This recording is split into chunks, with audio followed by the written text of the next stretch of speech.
Since 1954, Terrebonne General has been a beacon of health and hope in our community. As we mark 7 decades of dedication to your well-being, Terrebonne General Health System remains committed to advancing healthcare, improving lives, and expanding our services to meet your evolving needs. In celebrating our past, we look forward to a future filled with promise and progress.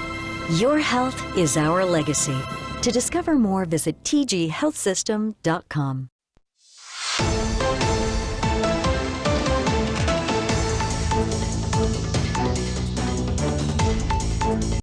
All right, welcome back. We are with Council Chair John Amedee, giving you a little update and talking about the upcoming council meetings and committee meetings that take place here in the area. John, good to see you today. How are you? I'm doing well, Martin. Went to see my doctor for blood work. You look like you're bandaged together. Look like today, I'm John. a pin cushion today, but you got to stay on top of those things. You don't want anything slowing you down. A lot of news popping. The Saints fired their head coach. Yeah. And of course, let's talk about this right away, and then we'll get to routine stuff. Sure Because I thing. saw that one of the speakers on the requesting to be heard, and I'm sure there'll be more, is concerning the parish president and the Trump parade. And as the chair, how do you handle these types of things? And because obviously we've seen statewide a few of these incidents take place over the years, and they can be handled completely differently in each situation. But from a leadership standpoint, what do you do? How do you accept that? And then how do you convince the council as a whole what to do? Well, Martin, there are things that the council can do pertaining to that. One of the first things that I did was contact administration and see how they were going to do it, because I wanted to give them first opportunity before we start trying to take any sort of actions, just to see what they do. In the past, and in other parishes, when something like this happened, they reimburse for the usage of the vehicle and fuel costs and what have you, the market value of what a rental on that type vehicle would be. And I was told that first thing Monday morning he was going to do that. So I'm assuming that he took care of it. And so as long as he does the things that he needs to do to be responsible for his actions, because it was a lapse in judgment, then I think the council will hear what the public has to say, and then let it work its way through the procedures, the system of what it needs to be. You send that information over to ethics, you let them do what they do. With ethics, using public funds for a political campaign. I'm not sure, it wasn't his personal campaign, it was just a campaign. Outside of that, I'm not sure all the exact rules on that, but generally it could be up to $1,000 fine or 2 years in prison. I've never seen them do that. I've seen them fine, but I've never seen them put anybody in prison. So, we want to give them the opportunity to make things right. And as long as they do that, I think the council as a whole would be satisfied with that.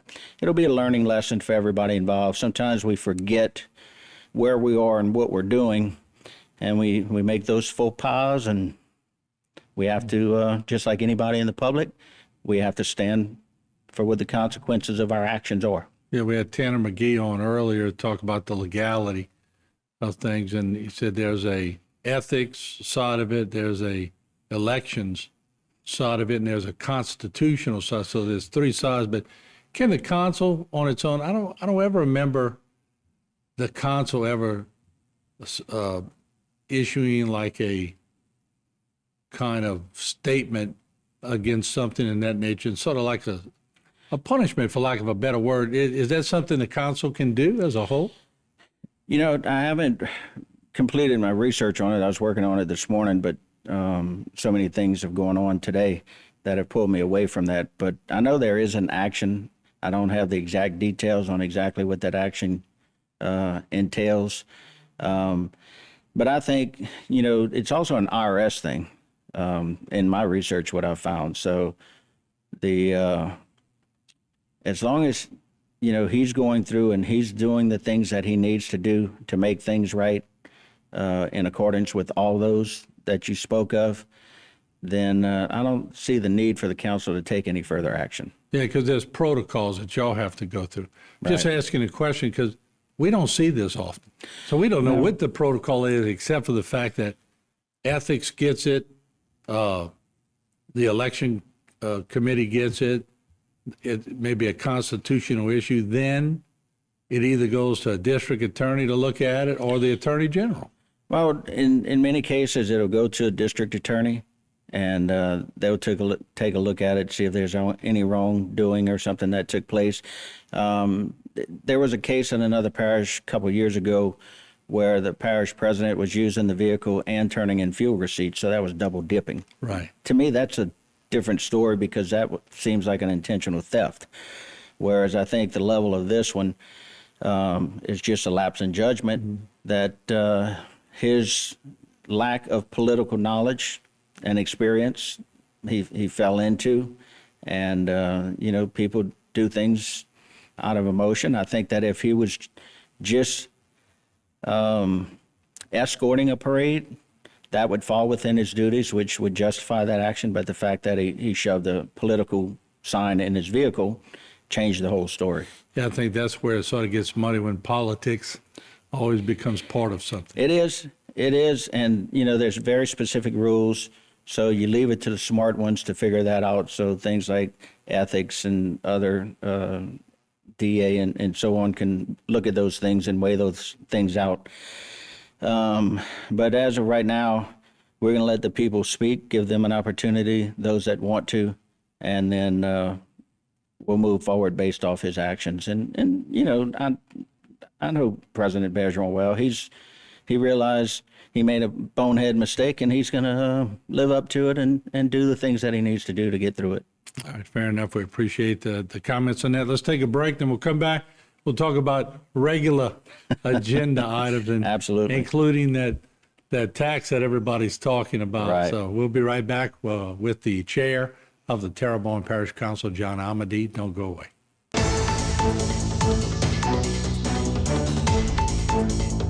Today's social media segment is brought to you by Terrebonne General Health System. Your health is our legacy. Rouse's, you're either local or you're not. Buick, the craft of modern luxury. St. Martin and Bork, know your rights.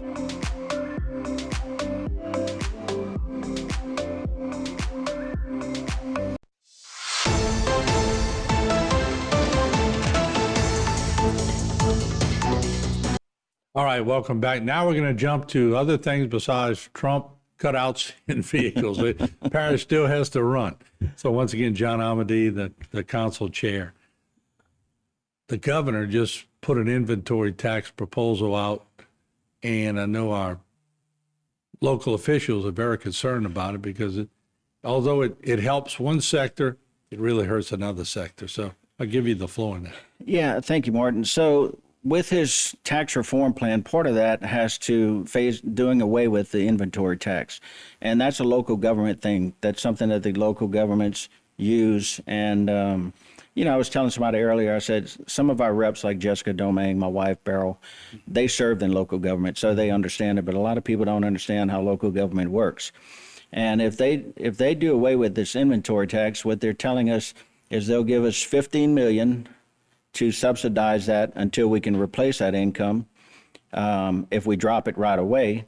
But if we decide to do a phase-out program, they'll give us $8 million to be able to use it to phase out. But, Martin, some of the numbers just right off the top for some of these districts, because, our levy district, our fire districts, our recreation districts, they all hold on these millages and the taxes that are generated. And some of them could well go bankrupt without this fund. But the levy district, you're looking at $558 million. $1,000. It's $500,000 in tax revenue every year that they'll have to find some kind of way. The only way that they can do that is by raising the sales tax. We're trying to cut the sales tax. We're trying to put more money in the people's So pockets. just the levy district alone would take that 15 million and wipe it out in 7 years. Yeah. So, and it's obviously going to take for local government to reform everything that they're doing in order to be able to overcome What about that. fire districts and all that? So Shreva Fire District, $236,000. Fire District 4, $390,000. Recreation District 2-3, $232,000. Rec 1 is around the same. It's a lot of money. I mean, I know we're trying to make Louisiana competitive. We're trying to make Louisiana a state where businesses want to come do business. And I can appreciate all their efforts, but if we're going to, put local government into bankruptcy because of it, then we need to look at something else. It needs to be revenue neutral. Mm-hmm. They try to make everything else revenue neutral, and I don't have the full understanding of how it's all going to work, but I know that with these tax reform bills and with like the insurance bills, if you take one piece out, then the rest of it really doesn't work. The numbers don't work. So if they were to take this piece out, or if they take the 0.45 sales tax or something like that out, then they have to replace it with something to get their numbers to work as well. So we're going to be looking over this over the next couple of weeks. They go into session on Wednesday, and to try and get prepared for the what ifs, because if this package passes, then we're going to have to deal with it. Right now, it's just a possibility. The feeling in Baton Rouge is kind of mixed.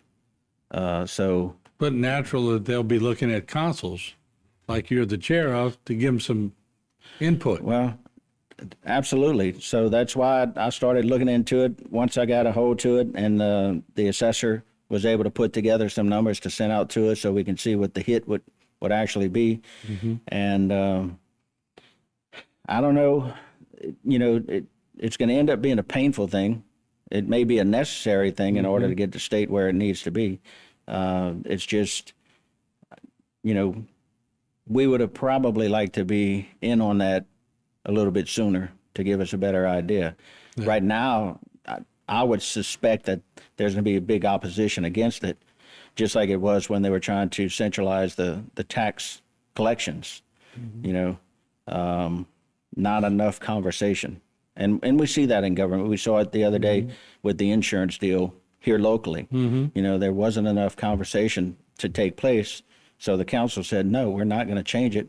We're going to continue with what we have because we know what we have. Well, I would think, too, that the fire departments, I use the word panic, but I would think they're panicking, but maybe the people should panic because the services will be cut.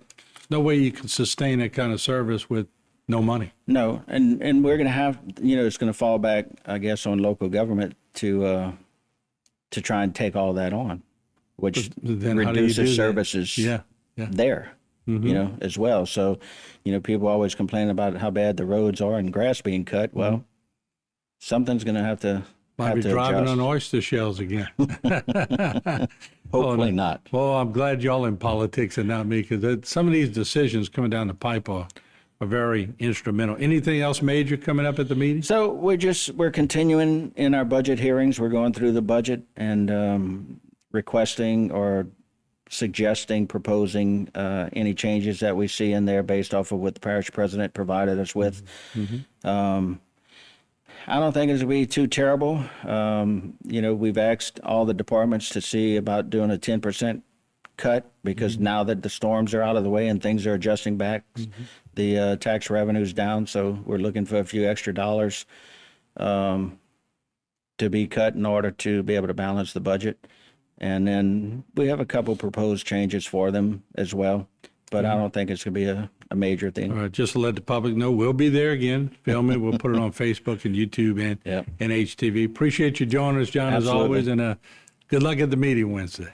Thank you, Martin. I appreciate it. We'll take a break. We'll be right back with more right here on Bayou Time.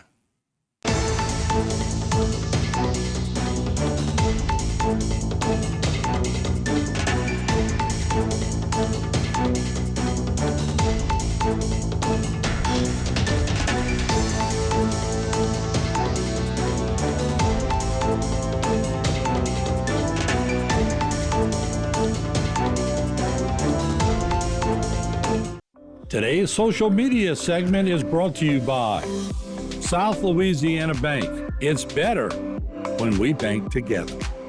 Waits and Downer, attorneys at law. Terrebonne Ford, built Ford tough.